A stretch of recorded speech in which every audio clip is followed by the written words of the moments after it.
How we all doing today on this fine fall Tuesday in New York City? It is Evan and Tiki. The Blue Jays are going to the World Series. Congratulations. The NBA season starts. More on that later. We'll get into the brilliance of Jackson Dart. But my owner, the owner of the New York Jets, decided to speak today. And normally, when these owners speak, whether it's Steve Cohen, or it's Hal Steinbrenner, or it's John Mara, or it's Joe Tsai, or it's James Dolan, it's like, all right, I want to hear you after a season is over. So you can kind of give me the lay of the land. But I was actually curious to hear from Woody Johnson today because his football team is a disaster. His football team is a disaster on the field. His football team is a disaster off the field. His football team decided to, hey, since no one's going to come to the game on Sunday, let's charge everybody $100 for parking. We'll get to that later. So as a Jet fan, I found myself, Woody is at the fall owners meetings. He'll answer some questions. Maybe, just maybe, he can make us feel better about the state of the New York Jets. Maybe he can. Do you think he did? Probably not. Probably not? Probably not. It's hard when you're 0-7 to make anything feel better. Yeah, it is a challenge when you're 0-7 to, like, wave a magic wand and make us smile. But here is an excerpt of what Woody Johnson had to say, because one of the big things Woody's being asked about is the embattled head coach. Hey, the team is 0-7. Aaron Glenn looks in over his head. Do you still believe in Aaron Glenn? Let's take a listen to Woody, and let's all have an open mind. Maybe he's going to instill confidence in us as Jet fans. What's your confidence level in Aaron to turn it around? Well, it looks like he's turning around parts of it. You know, it's hard when you have a quarterback with, with a rating that we got. You know, he has the ability, but something just is not jiving. But if you look at any head coach with a quarterback like that, you're going to see similar results if you go across the league. You have to play consistently with, at that position, and that's what we're going to try to do for the remainder of the season. So what gives you hope then? I just think defense, special teams are doing better. The defense is pretty good. And if we can just complete a pass, it would look good. We got to complete some passes. You got to convince them that you can do something. Otherwise, it's hard to have a game that you can win. I want to say this about Woody Johnson, Tiki, before we continue. I have never met Woody Johnson. I have never shook his hand. I've never had a conversation with him. I don't know him as a human. I know him the way most of the audience knows him, and that's by listening to him speak to us about the football team he owns. He sounds like a drunk uncle at the bar explaining why a football team is bad. Absolute buffoon, idiot. He's talking about the quarterback rating of the quarterback that you guys brought in. Yeah. The guys you hired brought him in. You think he was taking a shot at Muji? Maybe. Then he talks about, well, he's got ability, but it's not jiving. Then he's like, what are we going to do? Why do we have hope? Like, that made me go backwards. Like, I heard that clip, and I'm already depressed as a Jet fan, and I hear it, and I'm like, oh, my God, we're going to suck for the next 500 years. Like, and I don't think he's a bad guy. No. You know what? I think he's trying to just be honest. He's trying to say it as he sees it, and that's what he should do. Just call it like you see it. That's what I try to do. Just call it like you see it. But he's kind of wrong on his quarterback. Yeah. Because Justin Fields, who hasn't thrown an interception yet, and 3 of his 6 games, yes, he missed one. 3 of his 5 games, he's had a rating over 100. And that first game against Dallas, he was damn near unbelievable. Right? His rating was 119. That's pretty good. Threw for 218 yards and a touchdown. He was 72% of his passes were completed. That was the game where we were like, man, Justin Fields might be good.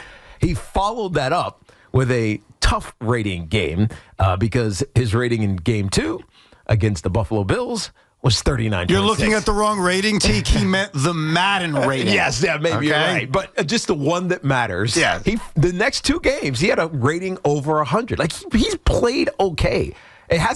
He's not fully the reason that they're losing. So it's almost like he's making Justin Fields a scapegoat. Now, the last 2 games have been horrendous. 50% completion percentage. He's looked inept these last couple of games. But on a whole, his rating isn't gross. But the problem with trying to make Justin Fields the scapegoat is that your administration that you're trying to show faith in invested money in him. Right. And they handpicked him. And bid against nobody. Right. Because, I guess other than the Steelers who wanted to bring him back, but they probably wanted to bring him back on a $3 to $5 million per year deal. Yeah, they were probably bringing him back in a different role, maybe even to be a backup. Right. But, to bash Justin Fields feels so disingenuous because the guys you handpicked signed him.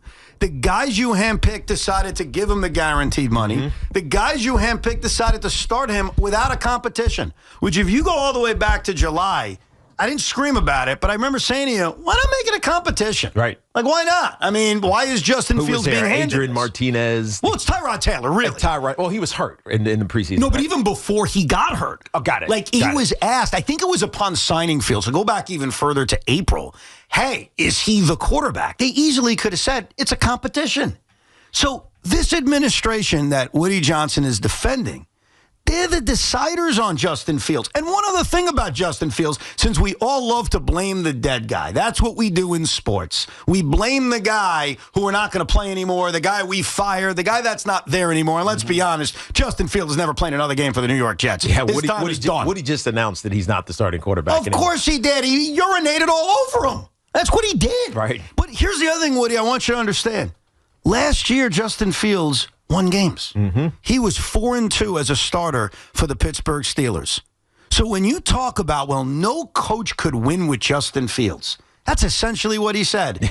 You're wrong, sir. Mike Tomlin did. Yeah, but I think the way Justin Fields is playing this year is a lot different. So no one can win with the way that your quarterback has played these last 2 weeks. That's for damn sure. You know what? In general, you may be right, but I'm not fully convinced of it because I've seen better coaches get more out of him. Yeah, they allow him to do things that he does really well, which is if it's not there, use your legs. Get some scramble yards. Keep yourself in second and third and manageable as opposed to second and third and forever. Don't take 9 sacks or how many did he take? 5 just last week?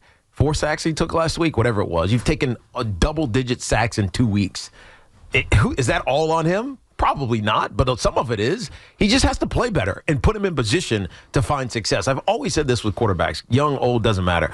Put them in position where they feel good about what they're doing, and it just begets more success. Yeah. But the Jets haven't put him in position to be successful. Right. It's a combination. Right. It's not just Justin Fields stinks. It's the coaches. And Aaron Glenn admitted this the other day, and I appreciate that he did. The failure's on him, too. Mm-hmm. So I got to hear this owner. First of all, he tells us parts of the franchise are being turned around. Can you please explain to us which parts of the franchise are being turned around? I'd love to know that part. You say parts of the franchise. Well, your relationship with your fan part isn't turning around because all I heard at the game on Sunday from loyal season ticket holders is that you treat them like garbage. That's what I've heard. Whether it's price increases, whether it's how quick you have to pay, whether it's upcharging on parking, whether it's going on a Where's Waldo search to get the yearbook. All I hear, Woody, from your customers, from your loyal fans, or for the sake of this, we'll call ourselves loyal schmucks, is that you're bad at this. You're not turning that part of the organization around. The on-the-field product hasn't turned around. And I admit, Teak, we're not there behind the scenes to see practice habits, what's going on behind the scenes. But no Jet fan is seeing this turnaround that you're describing. So when you say it, just because you say it doesn't make it true. Yeah, it's got to translate to Sundays. Now, with that being said, there have been some coaches, we were just talking about this before the show, that have had horrendous starts to their first years as head coaches in the NFL. Kyle Shanahan is probably the most prominent one that we can think of now because he feels like no matter what happens, no matter who gets hurt, no matter what your quarterback situation is, Brock Purdy is Mr. Irrelevant, they find ways to win. Right. And part of that's because their rosters are constructed well, but he was 0-9 to start his career. Now, he finished that season strong. They finished 6-10, so he was 6-1 over his last seven weeks. So you saw the turnaround happen. The question is really, for right now, for Aaron Glenn, and Daryl and Muji and the off and Ingstrand and everybody here there. When are we seeing the turnaround? Well, that's important. Like when is the okay? We've got it moment, because if that doesn't happen, that's when you start worrying. Man, is this a? It's not going to be a one and done. That's not on the cards. But when do we stop believing that this head coach is going to get it? At some point, whatever you've been preaching has to translate into Sunday afternoons. Right? And Zach Taylor, same way. He was bad for 2 years. Part of it was because his highfalutin quarterback that he drafted his second year got hurt. Mm-hmm. But right after that, they were really good. Then they went to the Super Bowl. The problem with Zach Taylor and Jimmy Johnson and Kyle Shanahan and Bill Parcells is that they are not the rule. They're the exceptions. No, you're right. Most of the time, coaches that get off to 0-7 starts, 0-9 starts, 2-14, or in this case, 2-15 starts, they don't have this great story that gets finished beautifully. But there also hasn't been a lot of them. Who get off to bad starts? To get off to 0 starts. No, a lot of them haven't, but more times than not, when you do, you don't turn it around. Yeah. And I'm not ready to fire Aaron Glenn, nor was I looking for Woody Johnson to say he's going to fire Aaron Glenn. I'm not looking for that. I guess what I'm looking for is an owner to actually be on the same planet as its customers. And he sounded like he's in a different world. Yeah. I know he's in a different financial world, but in terms of like seeing what we're seeing and feeling our pain, like I was never the biggest Bill Clinton fan, but one thing Bill did very well in his campaign in 1992 is he felt your pain. He looked at the American people and said, I feel your pain. And then he felt a few other things. But I almost need my owner when the team is 0-7 and you're upcharging fans and fans are as pissed off at this franchise as they've ever been. I need a little I feel you. Yeah. Not a little you don't see it, we're turning it around. Let me go bash Justin Fields. Like, give me guys, I get it. I'm pissed off, too. I feel your frustration, but I promise you things are turning. I promise you you're not seeing it, but the pendulum is changing. And I can also promise you this, customers, if it doesn't change, I'll make the changes needed. Yeah, yeah. And again, we can't know that because we're not. This is a very closed team right now. It doesn't feel like there's access. Aaron Glenn isn't very forthcoming most of the times. It's almost like he's defending what's going on there. He's trying to defend probably his reputation in a lot of ways, but there's a way to do that. You can't be dismissive and come off as angry. You kind of have to be understanding and say, look, this is a process. Tell us it's a process.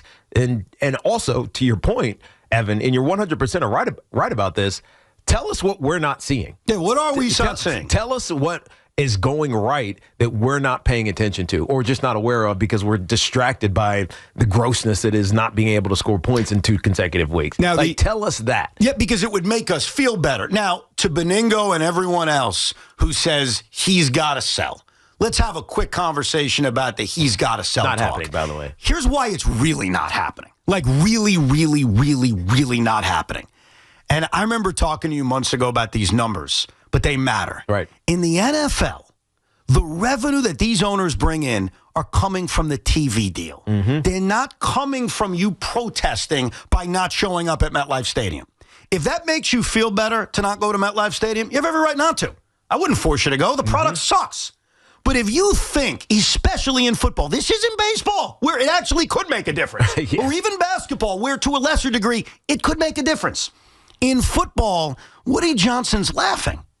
He's laughing because the revenue that's brought in comes from a TV deal. So do I understand the sentiment of, boy, I wish he sold the team? Sure. Right. He's a terrible owner. The results are the results. In terms of wins and losses, he's a terrible owner because I know people could say, well, he's a great owner. They make a ton of money. Yes, I'm not even phasing on that. From a business standpoint, it's a great.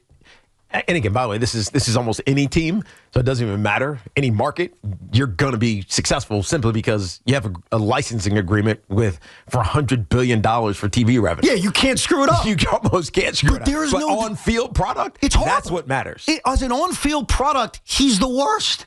And nothing's going to change that because even listening to this press conference or this media kind of gathering he had at the Falls owners meetings, the New York Jets are his toy. That's what it is. It's a plaything for him.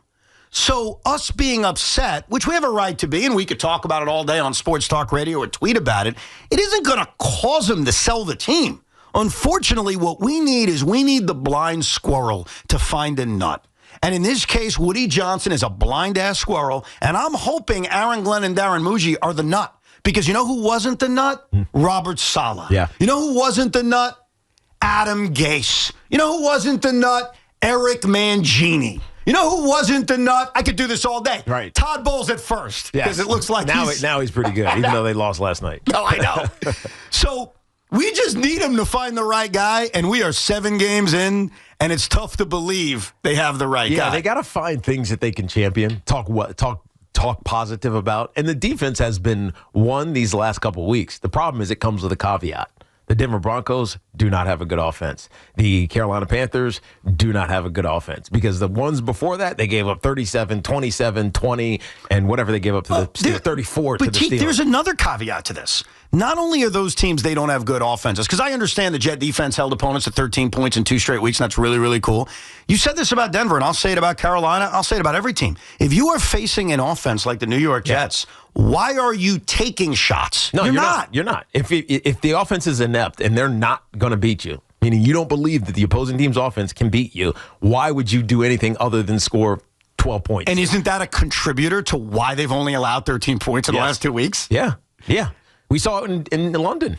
There was 0 risk taken by Sean Payton. Because you realize you don't have to take risks against this offense. Don't screw it up. That's all you got to do. Here's what Woody Johnson said to fans that have lost hope, okay? This is a direct quote because some of the audio from this is not really legible or hearable, so I'll just read it to you. Woody Johnson on what he would say to fans that have lost hope. So, Joe B., this is for you. Bro, Woody, I've lost hope. What do I do? Here's what he says. If they're a true Jets fan, that's not a question you ask. They've been at it for a long time. They know exactly what's going on. I think they're the smartest fans in the world because they know what's going on. I can't take it. Woody, what's going on? What does that mean? I don't know what that means. What are you saying to us? What do you think he's saying? What do you think he's saying that they know what's going on? What's he alluding to? You really want me to tell you? Yeah, well, you are a Jet fan. Yeah, he's talking about you. Yes. What is he talking about? They're a bunch of morons. My fans are idiots. They are suckers. Stop. They are losers. They will never stop watching this team. So they know we suck. They've sucked for 57 years. They know that. So what do I tell them? I tell them what's different. Jet fans are dumb. And just keep on going. I'm not going to lose the long-term sucker. The long-term sucker isn't going anywhere. The people who sit behind me at MetLife, they're brother and sister. They've had the season tickets in their family for like 50 years. Where are they going? Where are people? So what he's saying to all of the diehard Jet fans, not the casuals who are going to come in and out, what they are saying, what he is saying to Beningo and BT and myself and everybody in 314 is you're a bunch of idiots. You're going to watch anyway. You're going to buy a dopey jersey anyway. You're going to give me some money anyway. And by the way, even if you don't give me your money, that's fine. We make a ton off the TV revenue. Right. We'll still be here. So he's basically laughing at us. That's what I take out of that. I don't think he's laughing. I just don't think he realizes what he's saying. They know exactly what's going on. Do you tell me, Teague, what's going on? I don't know. But I think he assumes that the Jet fan is going to just wait and be patient. And the problem is that the Jet fan has been patient for way too long. And not that it's going to do anything and to scream and yell. What are they going to have? They're going to hold protest outside of MetLife Stadium on game day? Like, what are they going to do? Fly planes? Fly planes? I mean, they could, but that's a ridiculous waste of money. I don't know why people do that. But what are they going to do? He's not selling the franchise. He's not firing the coach. He's got to wait for this thing to get better. And the only way that's going to get better is when you find your quarterback. And we've seen it over and over and over again. The perfect example is the team you share the stadium with. The New York Giants have found the quarterback. And despite being 2-5, there is a sense of hope. There is a belief that things are going to turn the corner pretty soon. Until that happens for the Jets, the fan is going to be disgruntled, period. Let's get to your calls next, 888-808-1019. And speaking of that quarterback, how good is that quarterback going to be? We examined Jackson Dart and what was a very underrated, almost forgettable performance from this past Sunday in the loss to the Denver Broncos.